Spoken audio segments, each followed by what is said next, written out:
আরামবাগ কোর্টে এলেন অপরূপা পোদ্দার। সপ্তাহের শুরুর দিনই আরামবাগ কোর্টে এলেন আরামবাগের প্রাক্তন সাংসদ অপরূপা পোদ্দার। জানা গিয়েছে, আরামবাগ লোকসভার অন্তর্গত সাধারণ মানুষজনকে আইনি সহায়তা দিতেই আরামবাগ কোর্টে আইনজীবী হিসেবে প্র্যাকটিস করবেন। তাই আরামবাগ কোর্টে আইনজীবী হিসেবে নাম নথিভুক্ত করালেন তিনি। গত 10 বছর আরামবাগের সাংসদ ছিলেন অপরূপা পোদ্দার। আরামবাগ লোকসভার বিভিন্ন বিধানসভার বিভিন্ন সমস্যা নিয়ে পার্লামেন্টে তুলে ধরতেন। পাশাপাশি খানাকুলের গুরুত্বপূর্ণ সমস্যাও পার্লামেন্টে তুলে ধরতেন।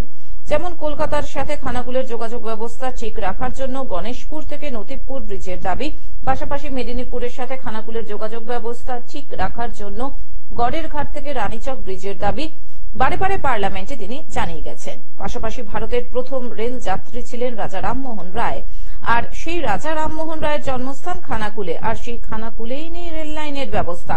তাই খানাকুলের রেলের জন্য বারে বারে পার্লামেন্টের কাছে দাবি জানিয়েছেন তিনি।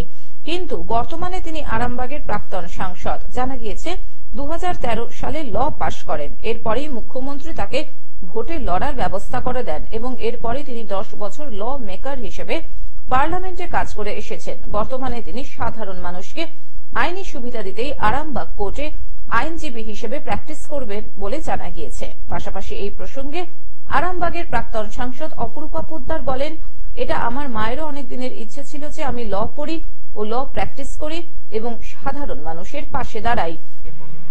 আমি আজকে এনরোল করিয়ে নিলাম, এবার আমি কাল থেকে করতে পারি, পরশু থেকে করতে পারি। এখানে আমি আমার স্বাধীনভাবে কাজ করব মানুষের পাশে থেকে, আমার কোনো হাত পা বাঁধা থাকবে। আরামবাগ তো আমার বাড়ি, পারুলে 2 নম্বর ওয়ার্ডে আমার বাড়ি।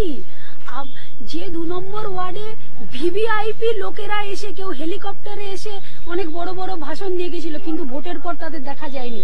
নেত্রী মমতা বন্দ্যোপাধ্যায় হুগলি থেকে কৌশিক ঘোষের রিপোর্ট, গ্লোব নিউজ। এখন থেকে গ্লোব টিভি দেখুন আপনার স্মার্টফোনেও। গুগল প্লে স্টোর অথবা অ্যাপল স্টোর থেকে ডাউনলোড করুন গ্লোব টিভি লাইভ অ্যাপ। এছাড়াও জিও টিভি অ্যাপ থেকেও দেখুন গ্লোব টিভি লাইভ।